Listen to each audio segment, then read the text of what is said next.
បងបងថ្ងៃនេះមានជាមួយនឹង Vivo មកទឹកចូលមកម្ដងទៀតហើយបងបងនៅក្នុងដៃខ្ញុំនេះគឺដូចជា Oppo A15 A16 អីហ្នឹងឯងមកជាមួយពណ៌រៀងទឹកបាច់កម្ៅបងបងទាំងអស់គ្នាសម្រាប់ក្នុងក្រោយបកកេគឺប៉ុណ្ណឹងបងបងឲ្យមើលចាក់ស្ដែងដែរណាខ្ញុំបង្ហាញច្បាស់ក្នុងហ្នឹងតែបងបើសិនជាបងបងមើលក្នុងហ្នឹងអត់សូវច្បាស់អីអាចឆាតមកខ្ញុំថតបង្ហាញបន្ថែមណាបងបងទាំងអស់គ្នាអូខេសម្រាប់អេក្រង់បកកេគឺពលឺភ្លឺច្បាស់ល្អអែមខ្លាំងហែលជាមួយនឹង touch screen បកកេអីបងបងបាច់បារម្ភទេចេញមក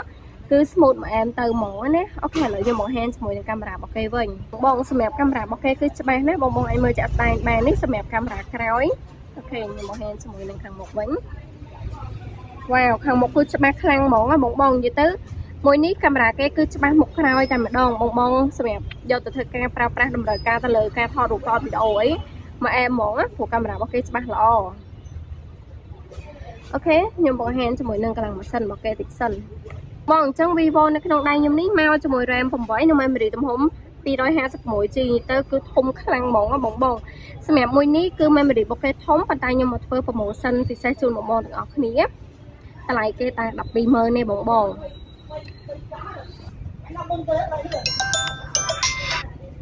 សម្រាប់សលេងរបស់គេគឺលឺច្បាស់ល្អបងទាំងអស់គ្នាព្រោះខ្ញុំធ្វើការតេស្តរួចរាល់ហើយ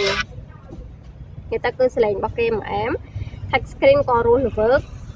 នេះបងមើលចាក់ស្ដែងបានណា touch screen របស់គេគឺរស់រវើកហ្មងបងយកទៅមិនបាច់បារម្ភទេអូហើយតិចសម្រាប់ Gmail Play Store អីយកទៅគឺខ្ញុំតឡើងជូនបងរួចរាល់តែម្ដងនេះអញ្ចឹងបងអត់ពិបាកថាបង្កើតបានឬក៏អត់បានទេទៅគឺមានស្រាប់ជូនបងទៅអញ្ចឹងហ្មង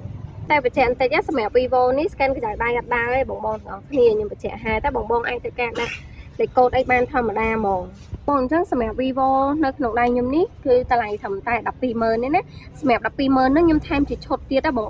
ខ្ញុំថែមជាមួយឆ្នាំងសាកមួយឈុតស្រោមទូរស័ព្ទជាមួយនឹង screen សម្រាប់ screen ពេលបងតែងទៅគឺខ្ញុំធ្វើការបិទជូនរួចរាល់តែម្ដងឲ្យបងពិបាកយកទៅបិទបានឬក៏អត់បានទេសម្រាប់បងចង់បានអាចធ្វើការឆាតមកបានណាបញ្ជាក់ម្ដងទៀតតម្លៃត្រឹមតែ120,000រៀលមានតែម្ដងហ្នឹងណាបងចង់បានជួយតាក់ទងតាមលេខទូរស័ព្ទនេះមកណាជាលេខរបស់ហាងផ្ទាល់តែម្ដងឬក៏បងអាច add មក Telegram លេខហ្នឹងក៏បានដែរសម្រាប់សាកសួរព័ត៌មានថែមឬធ្វើការកម្មង់បានមួយទៀតបងអាចធ្វើការឆាតមកកាន់ Facebook នេះបានណាជា Facebook របស់ហាងផ្ទាល់ដូចគ្នាបងសម្រាប់ព័ត៌មានថែមបងឆាតសួរតាមនឹងបានហើយសម្រាប់បងតាមប្រទេសខេត្តអីក៏អាចធ្វើការកម្មង់បានតាមនឹងផងដែរណាសម្រាប់បងនៅខេត្តគឺមានសម្រាប់ខ្ញុំឲ្យគ្រប់ខេត្តក្រុងអីវ៉ាន់ដល់ដៃទូទៅមួយខេត្តនឹងជូនក៏បានដែរបញ្ជាក់សម្រាប់បងនៅបាត់ដំបងផ្ទាល់អាចជួយមកមើលដល់ទីតាំងបានសម្រាប់ទីតាំងលក់នៅខេត្តបាត់ដំបងផ្សារពុយនៅក្នុងផ្សារសម្រាប់ព័ត៌មានថែមបងឆាតសួរបានឬក៏បងចង់មកដល់ទីតាំងតែរកទីតាំងអត់ឃើញអីក៏អាចធ្វើការឆាតសួរបានដែរណាព្រោះនៅក្នុងនេះខ្ញុំមានភីនជាមួយនឹងទីតាំងរបស់យើងផ្ទាល់តែម្ដងសម្រាប់បងងាយស្រួលមករកសម្រាប់ព័ត៌មានថែមបងឆាតសួរបានណាអរគុណ